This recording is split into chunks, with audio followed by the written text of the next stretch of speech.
Good morning विद्यार्थियों। Sangria आदर्श senior secondary school की online class में एक बार फिर से आपका स्वागत है। मैं कमल पालीवाल। हम पढ़ रहे थे साइंस में चैप्टर नंबर 5 दैनिक जीवन में रसायन।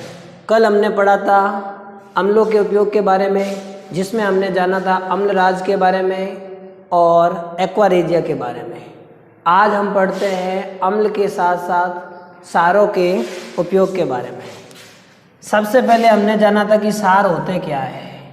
जो जल में घुलकर OH- आयन प्रदान करते हैं वे सार कहलाते हैं।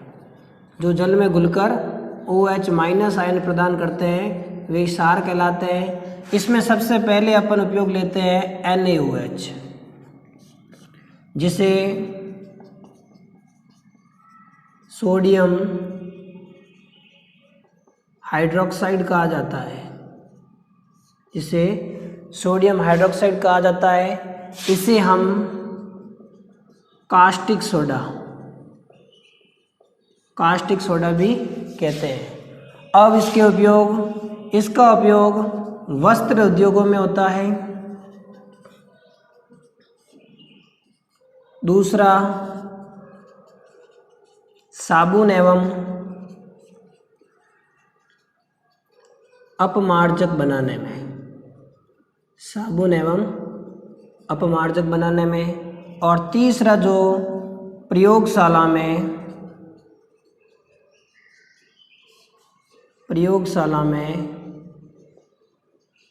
अभिकर्मक के रूप में। तो पुनः देख लेते हैं। सारों में सबसे पहले हम बात करते हैं सोडियम हाइड्रोक्साइड की, जिसका केमिकल कंपोजिशन NaOH होता है। इसे कास्टिक सोडा भी कहा जाता है।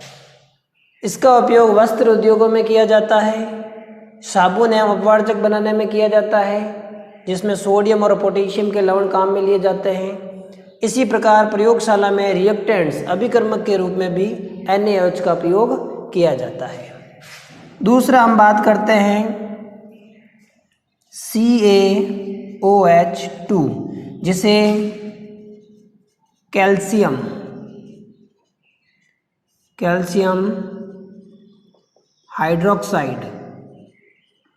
कैल्शियम हाइड्रोक्साइड कहा जाता है। यह चूने का पानी होता है। इसे कैल्शियम हाइड्रोक्साइड कहा जाता है। अब इसका उपयोग भवन निर्माण में चूना काम में लिया जाता है। दूसरी बात, मूर्तियां बनाने में।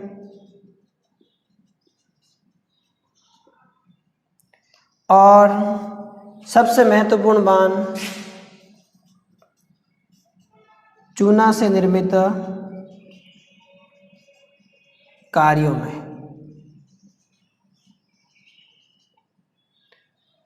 और चौथी बात, प्रयोगशाला में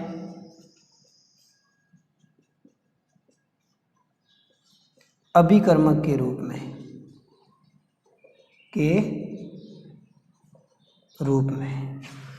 तो कैल्शियम हाइड्रोक्साइड है। जब कैल्शियम ऑक्साइड के साथ जल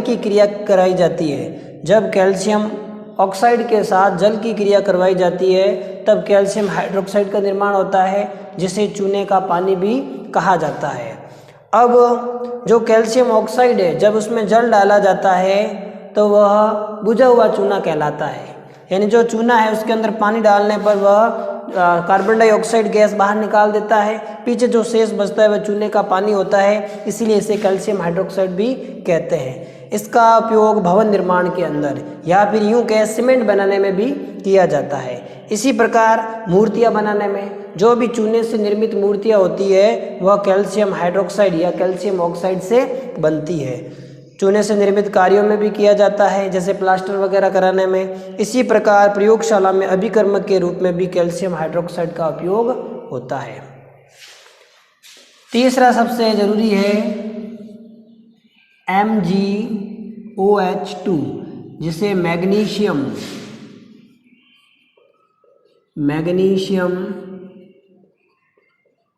हाइड्रोक्साइड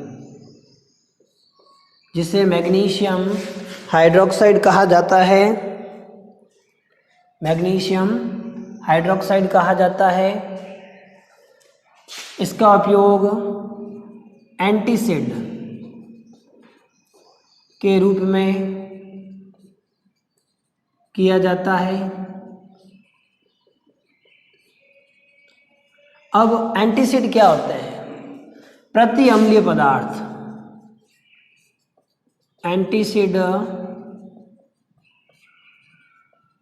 प्रति अम्लीय पदार्थ कहलाते हैं, जो हमारे शरीर के अंदर जब अति अम्लता हो जाती है तो उसको नियंत्रित करने में काम आते हैं।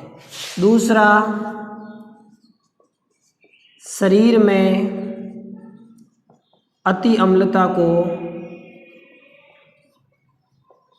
नियंत्रित करने में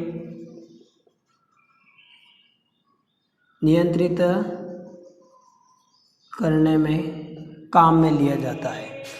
तो वापिस देख लीजिए, जो महत्वपूर्ण सार है वो सोडियम हाइड्रोक्साइड, कैल्शियम हाइड्रोक्साइड और मैग्नीशियम हाइड्रोक्साइड है।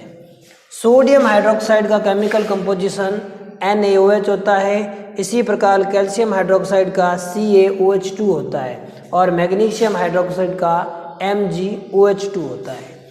NaOH का उपयोग वस्त्र उद्योगों में किया जाता है हाइड्रोक्साइड के रूप में, साबुन और अपमार्जक बनाने में किया जाता है और प्रयोगशाला में अभिकर्मक के रूप में किया जाता है। इसी प्रकार कैल्शियम हाइड्रोक्साइड है, जिसे चूने का पानी भी कहा जाता है। इसका उपयोग भवन निर्माण में किया जाता है, मूर्तियां बनाने में किया जाता है और चूने से निर्मित कार्यों में किया जाता है और सबसे इम्पोर्टेंट प्रयोगशाला में रिएक्टेंट्स या अभिकर्मक के रूप में किया जाता है।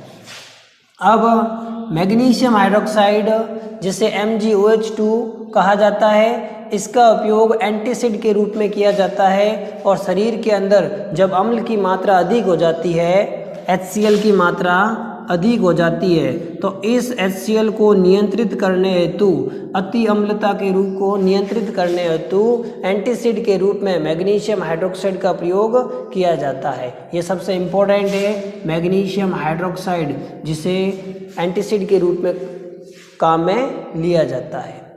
अब बात करते हैं कुछ लवण की। सबसे पहला जो लवण है वो हम लेते हैं AgNO3,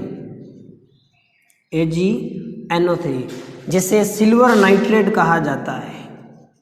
सिल्वर नाइट्रेट कहा जाता है।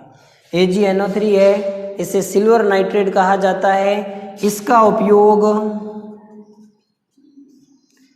उपयोग फोटोग्राफी में किया जाता है। फोटोग्राफी में किया जाता है। दूसरा है फिटकरी।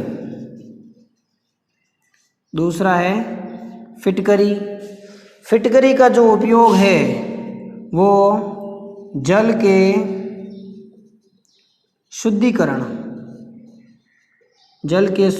में किया जाता है, अर्थात जल को शुद्ध करने में या जल के अंदर जो भी छोटे छोटे कीट होते हैं या फिर जो अशुद्धियाँ होती है, उसमें जब फिटकरी डाली जाती है तो वो पेंदे में बैठ जाती है और जल पूर्ण रूप से शुद्ध हो जाता है। तो जल के शुद्धिकरण में फिटकरी का प्रयोग किया जाता है। इसका रासायनिक सूत्र K2SO4 Al2SO4 ऑल्ट्राइस और 24H2O होता है। यह एक प्रकार का क्रिस्टलीकृत पदार्थ है जिसके अंदर जल की मात्रा होती है। तो यह क्रिस्टलीय पदार्थ का उदाहरण है। क्रिस्टलीय पदार्थ का उदाहरण फिटकरी, जिसके अंदर जल के लगभग 24 अणु होते हैं। तो फिटकरी का उपयोग जल के शुद्धिकरण में किया जाता है, जिसका रासायनिक फॉर्मूला K2SO4 Al2SO4 ऑल्ट्राइस और 24H2O होता है और जल के शुद्धिकरण में ये काम आता है। यह क्रिस्टलीय पदार्थ का अच्छा उदाहरण है क्योंकि इसके अंदर जल की मात्रा है वो 24 होती है। इसी प्रकार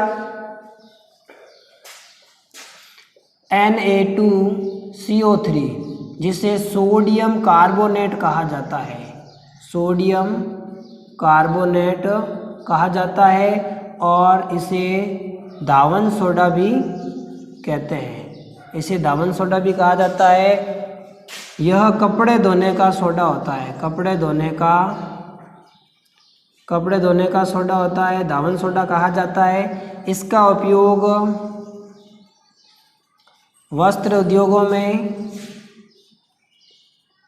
दूसरा इसका उपयोग धावन के रूप में होता है। इसके अंदर भी 10 जल के अणु होते हैं, अर्थात यह भी है जो क्रिस्टलीय पदार्थ का एक अच्छा उदाहरण है। तो कुल मिलाकर आज हमने पढ़ा सारों के बारे में और लवणों के बारे में।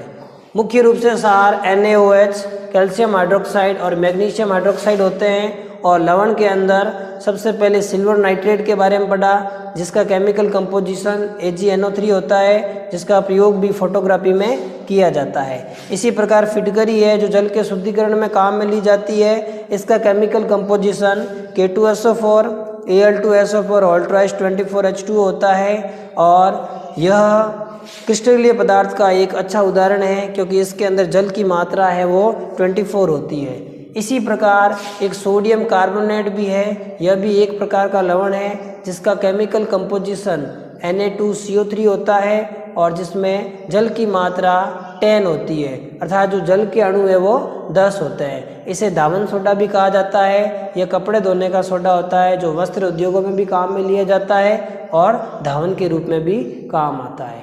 धन्यवाद।